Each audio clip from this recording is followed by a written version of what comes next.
تو ان تین کی قربانی ہو سکتی ہے، مرغی کی نہیں ہو سکتی کہ اگر میرے پاس کیش، گولڈ، سلور نصاب کے برابر نہیں ہے تو میں ایک پلاٹ بیچوں اور پھر قربانی کروں۔ لوگ اس کا خیال نہیں کر رہے۔ اور عند الاحناف ہر بندے کے پاس جن کے پاس نصاب ہے وہ اس پہ قربانی واجب ہے۔ زیور بیچ دیں، وہ تو میری یادگار ہے شادی کی، تو ٹھیک ہے، قبر میں بھی یادگار لے کے جائیں گے کیا ہم اس شادی کی؟ کیا خیال؟ قربانی کرنے کے لیے خدا کے واسطے نیت اپنی خالص رکھیں۔ یہ میں اس لیے بات کر رہا ہوں، مجھے امید ہے جو آپ لوگ سن رہے ہیں آپ تو ایسے نہیں ہیں، لیکن میں نے دیکھا ہے اتنی زیادہ اس کے اندر شو آف ہوتا ہے کہ اللہ کی پناہ، کہ اللہ تو ان لوگوں کی قربانی قبول کرتے ہیں جو کہ متقی ہوتے ہیں۔ مجھے یہ نہیں ہے کہ یار اس نے تو اتنا زبردست 1300 کا جانور خریدا تو میں بھی 1400 کا خرید کے ایسی کی تیسی اس کی۔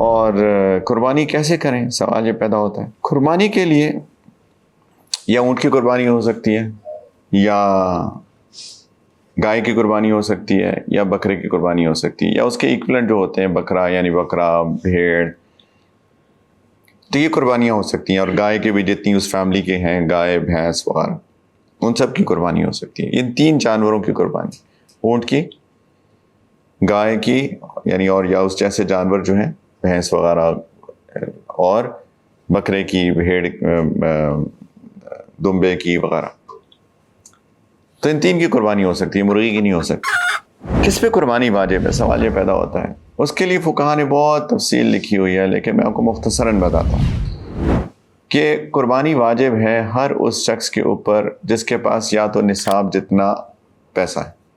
نصاب کتنا ہے؟ زکوٰۃ کے نصاب کی بات کروں، کتنا ہوتا ہے زکوٰۃ کا نصاب؟ 612 گرام چاندی۔ 612 گرام چاندی کا جو پرائس ہے نا، دو نصاب ہیں، ایک سونے کا، ایک چاندی کا ہے، لیکن ایک اصول کے تحت چاندی کے نصاب کو کنسیڈر کیا جاتا ہے، کیونکہ یہ انفع للفقراء ہے، غریبوں کے لیے زیادہ فائدہ مند چیز ہے کہ ہم اس کو معین کر لیں۔ تو 612 گرام چاندی کے ایکویلنٹ جو پرائس بازار میں ہوتی ہے، اگر اتنا آپ کے پاس مال ہے تو آپ پہ قربانی فرض ہے۔ بالفرض آپ کے پاس اتنے پیسے نہیں ہیں، 612 گرام چاندی کتنا ہے آج ایکویلنٹ؟ کتنے درہم بنے؟ 1 گرام چاندی کتنے کا آج؟ 1500-1600 درہم ہے، اور اس کی ایکویلنٹ پاکستانی روپے لگا لیں جتنے بھی لاکھ روپے بنتے ہیں، تو یہ نصاب ہے، دیکھ لیجئے جو بھی 612 گرام چاندی، اس پہ تو فرض ہے۔ لیکن اس کے اندر پھر ہم نے اور بھی چیزیں دیکھنی ہیں۔ اگر قرضہ ہے تو قرضہ نکال لیں، کیونکہ قرضہ تو کسی اور کا پیسہ ہے نا جو میرے پاس پڑا ہوا ہے، تو وہ میرا نہیں ہے۔ تو 612 گرام چاندی اگر 1600 درہم بنتے ہیں اور میرے پاس 1000 درہم کسی کا قرضہ ہے، تو وہ 1000 تو کسی کا ہے، تو پیچھے 500 بچ گئے، تو 500-600 بچ گئے، تو پھر میرا نصاب نہیں ہے۔ ٹھیک، تو نصاب اگر تو ہو، سارے جتنے بھی ڈیوز ہیں لوگوں کو دینے ہیں، اس کے نکالنے کے بعد، اگر نہیں بھی ہے تو ایک اور چیز دیکھی جائے گی کہ کیا آپ کے پاس کوئی لگژری آئٹمس ہیں۔ مثال کے طور پہ میرے پاس 3 پلاٹ پڑے ہوئے، پلاٹ آف لینڈ جو میں نے خریدے ہوئے ہیں کیش میں۔ اچھا، یہ کیش، گولڈ، سلور، ان تینوں چیزوں کو نصاب میں کنسیڈر کیا جاتا ہے، کیش کو، گولڈ کو، سلور کو، سونے کو، چاندی کو، اور جو نقدی ہوتی ہے اس کو۔ اگر ان تینوں کو ایڈ کر کے نصاب سے برابر یا زیادہ ہو تو قربانی فرض ہے، واجب ہے، دینی ہے، کرنی ہے۔ اگر یہ تینوں کو ملا کے بھی آپ کے پاس نصاب کے برابر کیش نہیں، اتنی مالیت نہیں ہے، پھر ایک اور چیز دیکھیں گے۔ میں نے کہا کہ لگژری آئٹمس کو دیکھیں گے۔ اس میں نے ایک مثال دی، جیسے میرے پاس 3 پلاٹس آف لینڈ ہے، وہ لگژری ہے، پلاٹ کو میں نے نہ کھانا ہے نہ رہنا اس کے اوپر، ہے نا۔ لگژری کی یہی ڈیفینیشن ہوتی ہے کہ نہ آپ اس کو استعمال کر سکیں، نہ وہ میرے کام کے ہیں، بیسیکلی تو کام کے نہیں ہیں۔ گھر میرے کام کا ہے، گاڑی میرے کام کی ہے، وہ تو میں کام لے رہا ہوں اس سے، لیکن کوئی لینڈ وہ میرے کام کا نہیں ہے، اس کو کچھ کر تو نہیں سکتا میں اس کے ساتھ۔ تو جو لگژری آئٹمس ہیں وہ اگر اتنے ہیں کہ وہ بھی نصاب کی اماؤنٹ سے زیادہ ہیں، تو پھر بھی میرے اوپر قربانی واجب ہے، میرے لیے لازم ہے کہ اگر میرے پاس کیش، گولڈ، سلور نصاب کے برابر نہیں ہے تو میں ایک پلاٹ بیچوں اور پھر قربانی کروں. لوگ اس کا خیال نہیں کر رہے کہ اچھا پلاٹ بیچ دوں, اچھے تو نقصان میں نہ بک جائے. میرے بھائی خدا کا خوف کریں. اللہ کا حکم پورا کرنا ہے کہ ہمیں اپنے نفع کی فکر کرنی ہے. اللہ تعالیٰ بہت زیادہ دیں گے. یہی تو ایمان کی کمی آ جاتی ہے, یہی تو ایمان کی کمی آ جاتی ہے. نہیں وہ اگر میں اگلے مہینے بیچوں گا تو زیادہ نفع ہو جائے گا, تو ٹھیک ہے. اگر آپ اگلے مہینے بھیجنے کا ارادہ کر رہے ہیں تو آج کسی سے قرض لے کے قربانی کر لیں, اس کو اگلے مہینے بیچ کے قرض واپس کر دیجیے گا. لیکن آپ کے پاس پلاٹس آف لینڈس ہیں تو آپ کے اوپر قربانی کرنا لازم ہے. اور عند الاحناف ہر بندے کے پاس جن کے پاس نصاب ہے وہ اس پہ قربانی واجب ہے.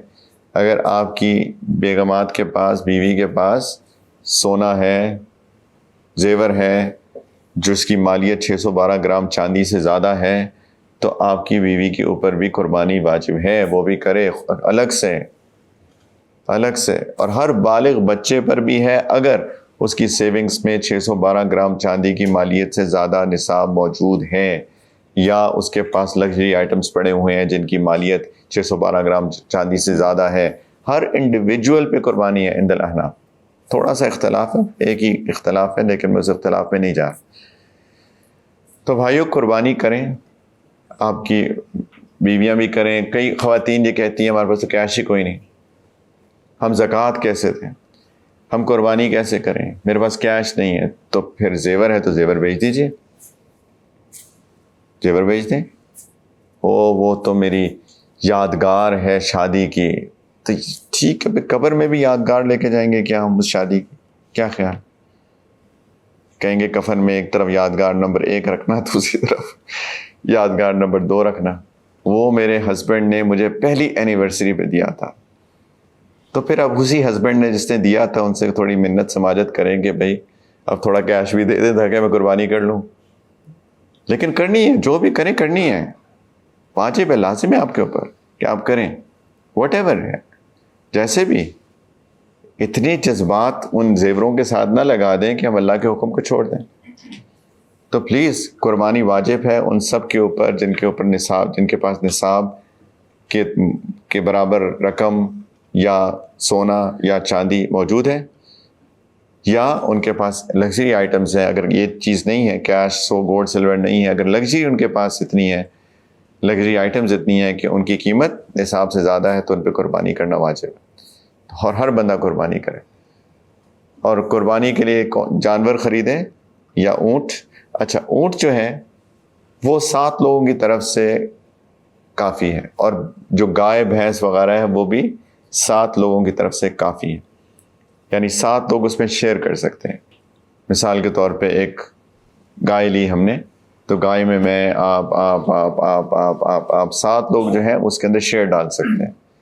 لیکن جو بکرا ہے اور جو دمبا ہے وغیرہ وہ ایک ہی بندہ کرے گا, وہ اس میں شیئر نہیں ہو سکتا. ایک آخری بات چھوٹی سی کہ جو اونٹ ہے وہ تقریباً 5 سال کا ہو, اور جو گائے ہے وہ تقریباً 2 سال کی ہو, اور جو بکرا ہے وہ 1 سال کا ہو, اور جو دمبا ہے وہ 6 مہینے کا ہو. ٹھیک, جو اونٹ ہے وہ 5 سال کا تقریباً, اور میں تقریباً اس لیے کہہ رہی ہوں کوئی ڈیٹ آف برتھ تو نہیں پتہ ہوگی نا اس کی. اگر برتھ ڈے مناتے ہیں گائے بھینس کی تو پھر ٹھیک ہے, وہ الگ بات. تو تقریباً 5 سال کا ہو, گائے جو ہے وہ تقریباً 2 سال کی ہو, بکرا جو ہے وہ تقریباً 1 سال کا ہو, اور دمبا جو ہے وہ تقریباً 6 مہینے کا ہو. تو اس سے چھوٹے بکرے, اس سے چھوٹے جانور کی قربانی جائز نہیں ہے, اس سے بڑا ہو سکتا ہے. اور آخری بات میرے بھائیوں, قربانی کرنے کے لیے خدا کے واسطے نیت اپنی خالص رکھیں. یہ میں اس لیے بات کر رہا ہوں, مجھے امید ہے جو آپ لوگ سن رہے ہیں آپ تو ایسے نہیں ہیں, لیکن میں نے دیکھا ہے اتنی زیادہ اس کے اندر شو آف ہوتا ہے کہ اللہ کی پناہ. جس طرح شادیوں پہ لوگ اسراف کرتے ہیں نا صرف شو آف کے لیے کہ میرے پاس بڑا پیسہ ہے اس لیے میں اتنے پیسے ادھر خرچ کر سکتا ہوں, ادھر کر سکتا ہوں. قربانی میں بھی یہی کمپٹیشن چلتا ہے. دیکھیں قربانی ہم کیوں کر رہے ہیں؟ اللہ کے حکم کے لیے. ہم چاہتے کیا ہیں؟ اللہ تعالیٰ قبول کر لیں اس کو, اللہ راضی ہو جائے اس کو قبول کر کے, جیسے ابراہیم علیہ السلام سے قبول کیا تھا. یہ چاہتے ہیں نا.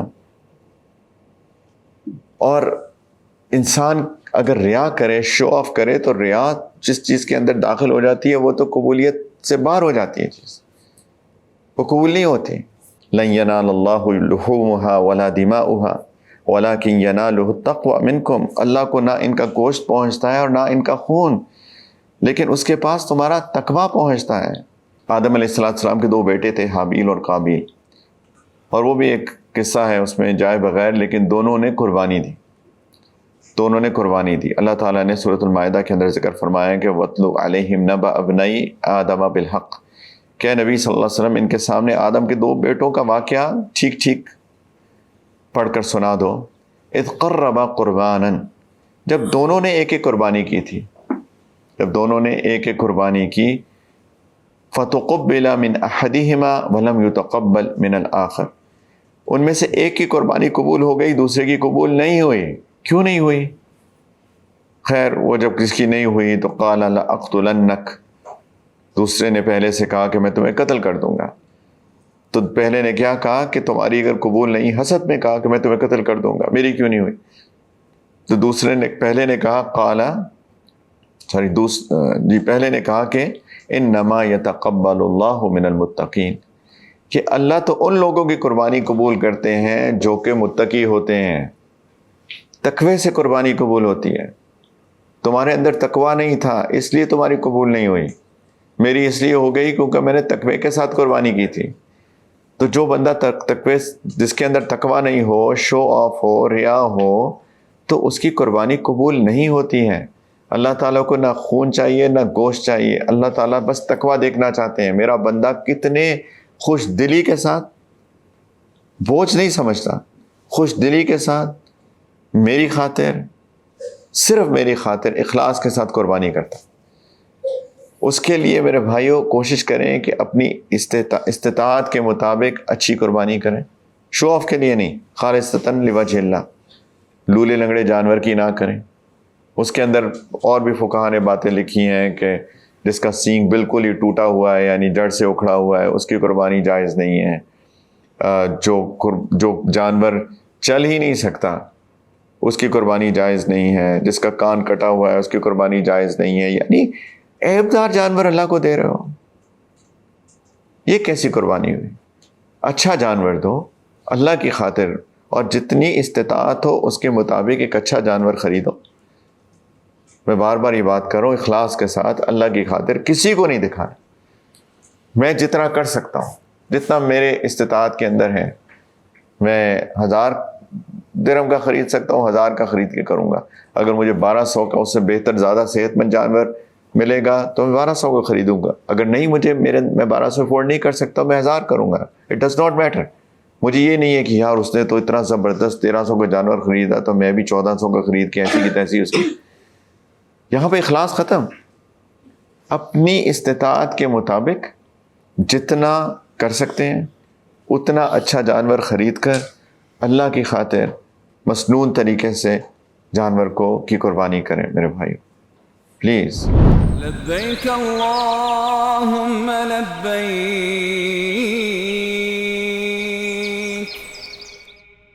لبیک لا شریک لک لبیک،